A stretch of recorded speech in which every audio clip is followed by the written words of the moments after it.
Hello বন্ধুরা, আমার ভাইয়া আমাকে ছোটবেলা থেকেই খুব ভালোবাসতেন এবং আমিও তার খুব কাছাকাছি ছিলাম।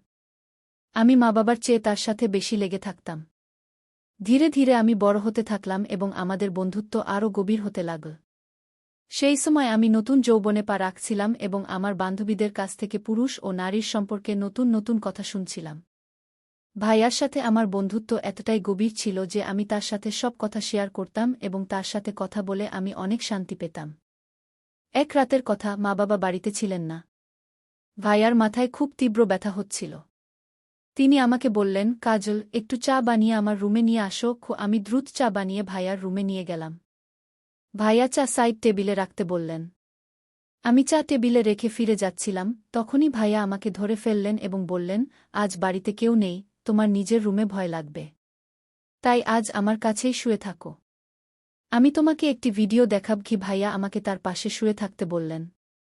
আমি তার পাশে শুয়ে পড়লাম। ভাইয়া আমাকে ভিডিও দেখাতে লাগলেন। সেই ভিডিও দেখে আমার ভেতর হঠাৎ অস্থিরতা তৈরি হল।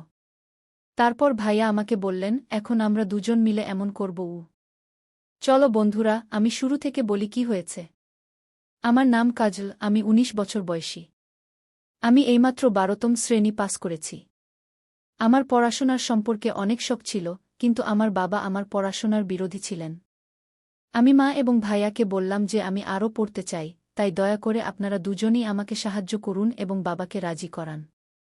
মা তার পক্ষ থেকে অনেক চেষ্টা করলেন, কিন্তু বাবা রাজি হচ্ছিলেন না। তার কথা ছিল যে আজকাল কলেজে পড়াশোনা কম এবং প্রেমের সম্পর্ক বেশি চলে।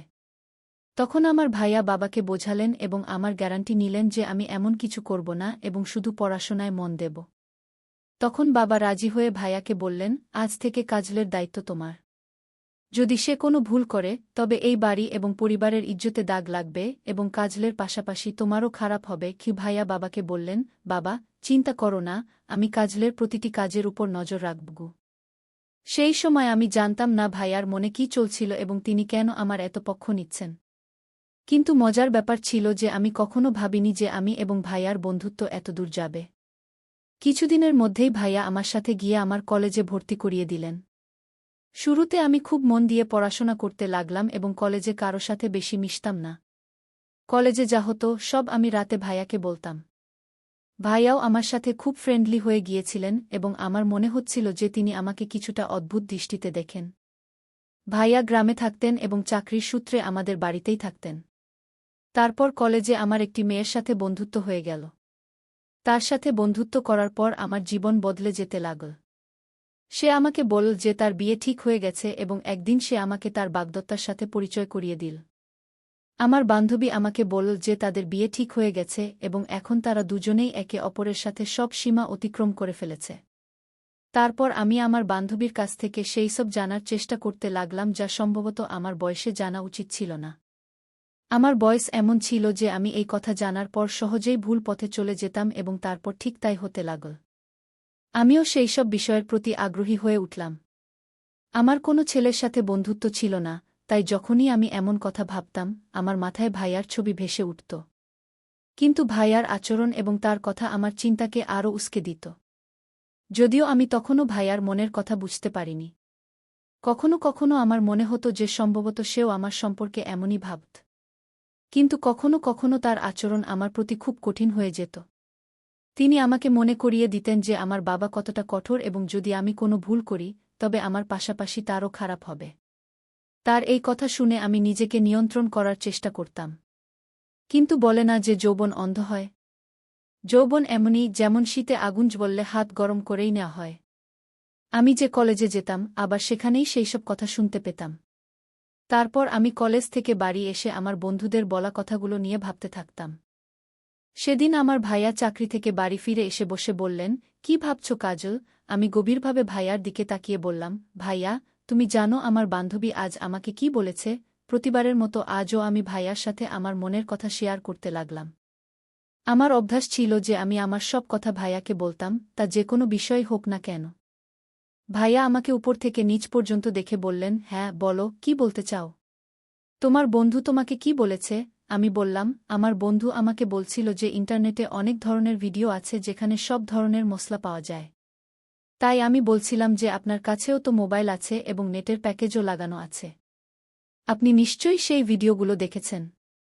তাহলে আমরা দুজন মিলে ভিডিও দেখে এনজয় করি না কেন? আমি এই কথা বলার সময় আমার মুখ ভাইয়ার কাছাকাছি এনে ফিসফিস করে বললাম। তিনি ফ্যালফ্যাল করে আমার দিকে তাকিয়ে রইলেন। আমার মনে হলো তিনি আমাকে ভালো করে ডাকবেন। কিন্তু হঠাৎ তিনি আমাকে খুব গভীরভাবে দেখলেন এবং মনে মনে কিছু সিদ্ধান্ত নিলেন, তারপর হাসলেন এবং ফিসফিস করে বললেন, দেখো কাজল, এমন কথা তোমার বাবার সামনে বলো না। না হলে তোমার বাবা তোমার তো বেহাল করবেই, কিন্তু আমাকে বাড়ি থেকে বের করে দেবে, কারণ আমি তোমার দায়িত্ব নিয়েছি। তাহলে আমার থাকার সমস্যা হয়ে যাবে। আর ভিডিও দেখার কথা হলে তুমি রাতের বেলা আমার রুমে চলে আসবে। আমি তোমাকে সব ধরনের ভিডিও দেখিয়ে দেব। ভাইয়ার চোখে এক চমকদার শারীরিক অসুস্থতা ছিল যা আমি তখন বুঝতে পারিনি। এরপর ভাইয়া তার রুমে চলে গেলেন এবং আমি পড়াশোনা করতে বসলাম। কিন্তু আমার মন পড়ায় লাগছিল না, শুধু রাতের কথা ভাবছিলাম। তবে পড়াশোনা করাও জরুরি ছিল, কারণ পড়াশোনার ব্যাপারে ভাইয়া খুবই কঠোর ছিলেন। তিনি আমাকে বলতেন, সবার আগে তোমার পড়াশোনা, বাকি মজা পড়ে। তার কথা ছিল যে যদি আমি পড়াশোনায় ভালো থাকি, তাহলে আমার বাবাও বুঝবেন এবং আমার স্বাধীনতার দরজা খুলে যাবে। তার এই কথা আমারও খুব ভালো লাগত। তাই আমি মন থেকে সব কথা সরিয়ে মন দিয়ে কলেজের কাজ করতে বসলাম এবং দ্রুত সব কাজ শেষ করলাম। রাত যত ঘনিয়ে আসছিল আমার মনেও তোলপাড় হচ্ছিল। যখন আমি সব কাজ থেকে মুক্ত হলাম, তখন রাতে আরাম করে ভাইয়ার রুমে চলে গেলাম। আমি যখন রুমে ঢুকলাম, ভাইয়া মেয়েদের ম্যাগাজিন দেখছিলেন। আমাকে দেখে তিনি হাসলেন এবং ম্যাগাজিনটা লুকিয়ে ফেললেন। শীতের মৌসুম চলছিল এবং দিন দিন ঠান্ডা বাড়ছিল। আজ রাতটা ছিল খুব ঠান্ডা, তাই আমি গিয়েই ভাইয়ার বিছানায় গিয়েও ঢুকে পড়লাম এবং তার পাশে ঘেঁষে বসে বললাম, আমাকে দ্রুত সেই ভিডিওগুলো দেখিয়ে দিন, না হলে বাবা আসার সময় হয়ে যাবে। তবে সময় নষ্ট না করে আমি ভিডিও দেখতে শুরু করলাম। ভিডিও দেখার পর আমার ভেতর একটা অদ্ভুত পরিবর্তন অনুভব করলাম। কিন্তু হঠাৎ, কখনো কখনো আমি কিছু ভিডিও দেখছি কিনা, বাবার আচমকা আমার রুমে চলে এলেন। বাবা কঠোর স্বরে বললেন, এত রাতে ভাইয়ের রুমে কি করছ? চলে যাও তোমার রুমে। বাবা খুব কঠোর স্বভাবের ছিলেন এবং আমি তাকে খুব ভয় পেতাম। তাই তিনি যেই বললেন, আমি সব ভুলে গিয়ে তাড়াতাড়ি আমার রুমে চলে এলাম।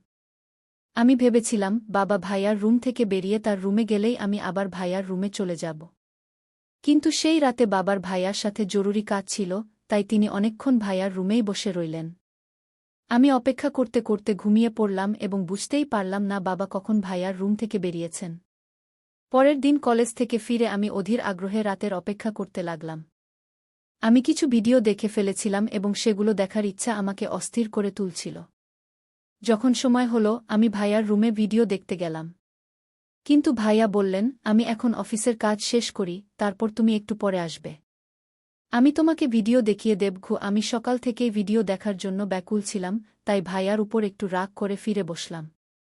ঠিক তখনই আমার মোবাইলে একটি নতুন নম্বর থেকে মেসেজ এল। সে একটি ছবি পাঠিয়েছিল এবং সেটা দেখে আমার চোখ ছানাবড়া হয়ে গেল। আমি ছবিটা দেখছিলাম কিনা, সেই লোকটি মেসেজ করা শুরু করল। সে খুব রোমান্টিকভাবে কথা বলছিল। আমি আগে থেকেই উত্তেজিত ছিলাম, তাই আমিও সেইভাবে জবাব দিতে লাগলাম। এরপর মনে হলো এই কথা ভাইয়াকে বলা উচিত। আমি তাড়াতাড়ি ভাইয়ার রুমে গেলাম, কিন্তু তার দরজা বন্ধ ছিল। তাই আমি ফিরে আমার রুমে এলাম এবং সেই অচেনা ছেলের সাথে কথা বলতে লাগলাম। আমি তাকে বললাম যে আমি তাকে দেখতে চাই এবং ভিডিও কল করতে বললাম, কিন্তু সে ছেলে রাজি হল না।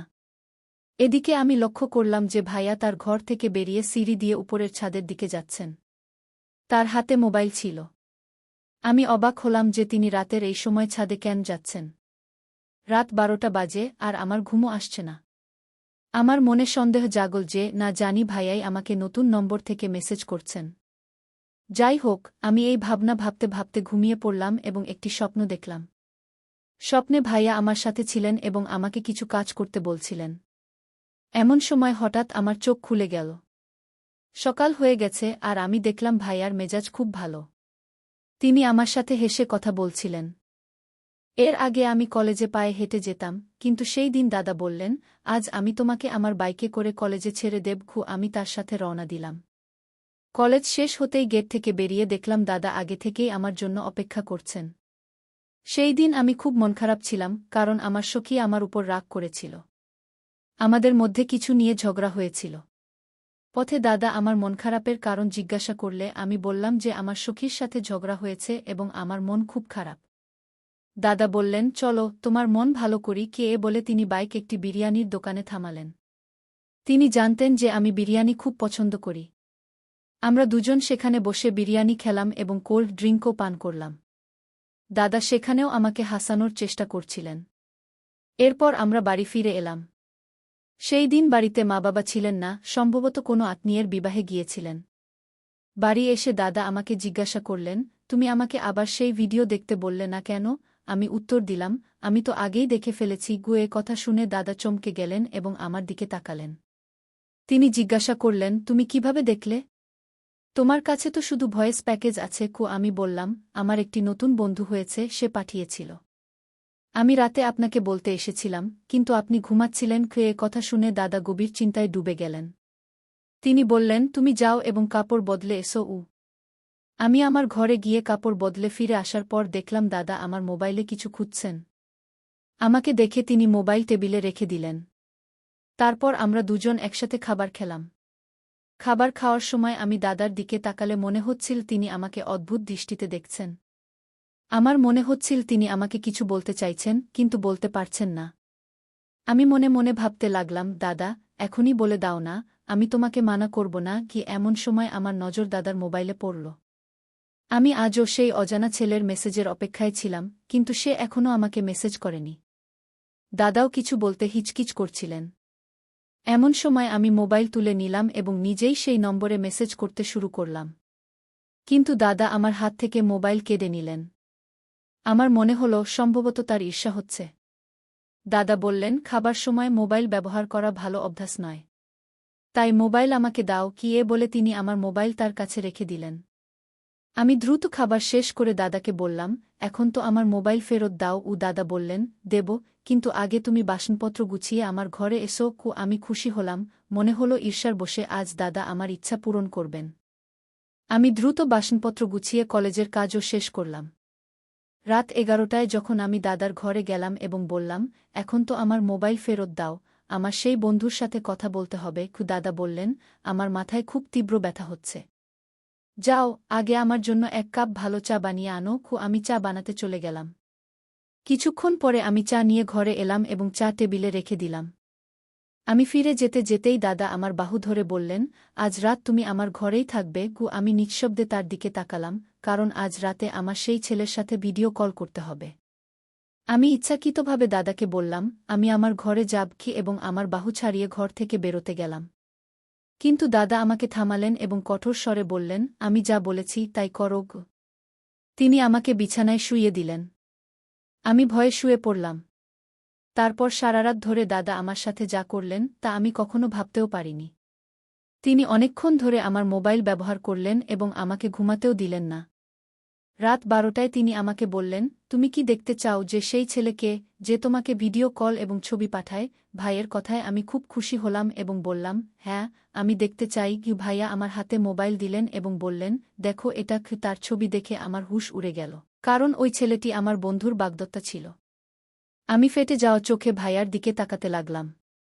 আমার চোখ থেকে অশ্রু বেরিয়ে পড়ল। তারপর ভাইয়া বলতে শুরু করলেন, যখন তুমি আমাকে এই ছেলেটির সম্পর্কে বলেছিলে, তখনই আমি বুঝে গিয়েছিলাম যে কেউ তোমাকে বোকা বানাচ্ছে। এই জন্য আমি তোমার মোবাইল থেকে ওই ছেলেটির সাথে কথা বলা শুরু করেছিলাম। সে তোমার ছবি সোশ্যাল মিডিয়ায় পোস্ট করতে যাচ্ছিল। যদি আমি তাকে ভয় দেখিয়ে ধমকাতাম না, তাহলে তুমি ধ্বংস হয়ে যেতে এবং আমাদের পরিবারের সম্মান নষ্ট হয়ে যেতে। তোমার বাবা তোমার এবং আমার উপর যে প্রভাব ফেলেন তা আলাদা। তোমার বয়স ভালো জিনিস শেখার। এমন খারাপ কথা এবং কাজ থেকে নিজেকে দূরে রাখো। যখন তুমি আমার সাথে এমন কথা বলতে, আমি সেগুলোকে তোমার শিশুসুলভ আচরণ ভেবে এড়িয়ে যেতাম। কিন্তু পরে আমি বুঝতে পেরেছিলাম যে আমাকে তোমাকে বোঝানো উচিত। এই জন্য আমি তোমার সাথে কঠোর হওয়ার বদলে বন্ধুত্ব বাড়িয়েছিলাম। যদি আমি তোমাকে কঠোরভাবে বোঝাতাম, তাহলে হয়তো তুমি রাগ করে আমার থেকে দূরে সরে যেতে এবং অন্যদের ফাঁদে পড়তে। ভাইয়ার কথা শুনে আমি ফুটে ফুটে কাঁদতে লাগলাম। তিনি আমাকে সান্ত্বনা দিলেন এবং বোঝালেন যে আমি কলেজে এমন মেয়েদের সাথে বন্ধুত্ব করব যারা পড়াশোনায় ভালো এবং ফালতু কথায় জড়ায় না। আমি ভাইয়াকে বললাম, আমি এখন শুধু আমার পড়াশোনায় মন দেব। এমন ছেলে মেয়েদের খারাপ কাজে এখন একদম জড়াব না গে। বন্ধুরা, আজকের যুগে মা-বাবা প্রায়ই তাদের সন্তানদের সাথে সব কথা শেয়ার করার অনুমতি দেন না, যা এক ধরনের অবিচার। সন্তানদের ভালো এবং খারাপ কাজের পার্থক্য বোঝানো খুব জরুরি। তাদের শেখানো উচিত যে স্কুল বা কলেজে কোনো ভুল আচরণ হলে তারা যেন অবিলম্বে তাদের মা-বাবাকে জানায়। এভাবে ভবিষ্যতে আসতে পারে এমন সমস্যা থেকে বাঁচা যায়। সন্তানদের সঠিক এবং ভুলের মধ্যে পার্থক্য বোঝানো এবং তাদের প্রতিটি পদক্ষেপে নজর রাখা জরুরি, যাতে তাদের এবং তাদের পরিবারের সম্মান সবসময় সুরক্ষিত থাকে। তো বন্ধুরা, এটা ছিল আজকের গল্প। আপনাদের এই গল্প কেমন লাগল? দয়া করে আপনার মতামত কমেন্ট বক্সে অবশ্যই লিখুন।